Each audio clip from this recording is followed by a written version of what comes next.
Title: The Internship on the 100th Floor. A unique 4 to 5 minute corporate mystery story.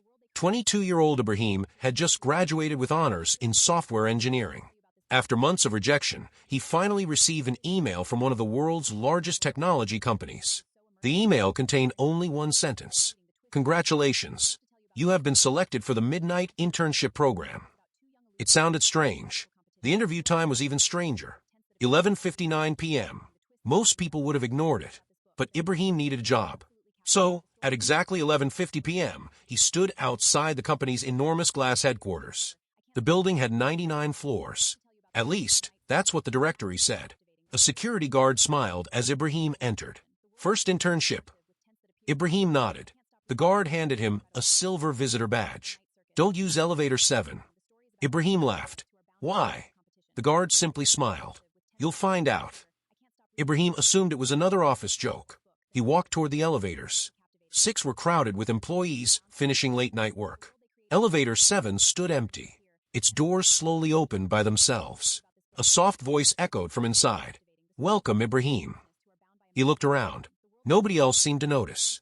Curious, he stepped inside. The doors closed. Instead of asking for a floor, the elevator began moving automatically.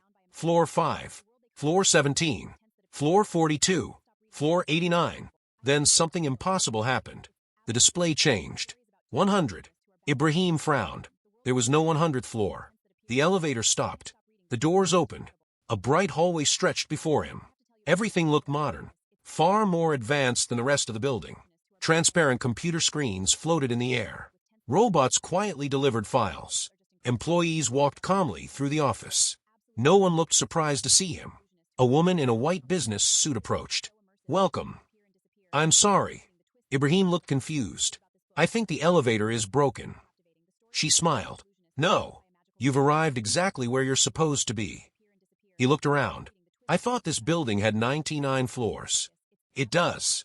"Then." She pointed upward. "The 100th floor exists only for people invited." His confusion deepened.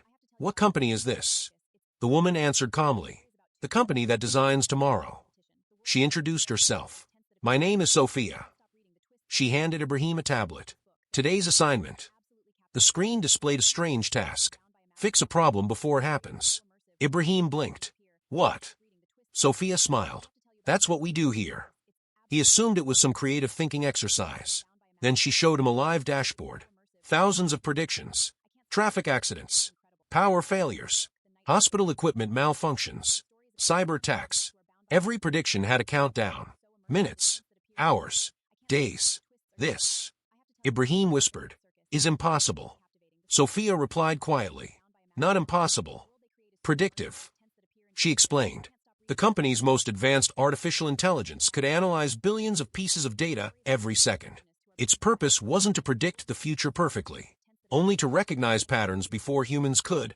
Most interns spent weeks learning the system. Ibrahim found something unusual within minutes. A hospital network appeared on the dashboard. Everything showed green, except one tiny warning.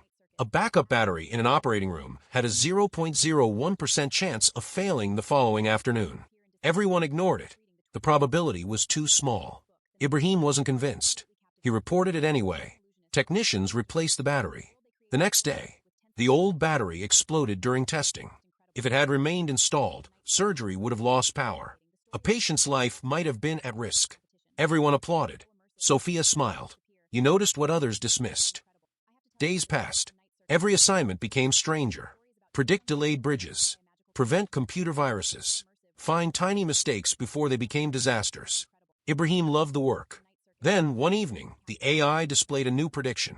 Major system failure. Location headquarters. Probability 100%. Time remaining 8 minutes. The office became silent. Employees rushed everywhere. Sophia looked worried. This has never happened.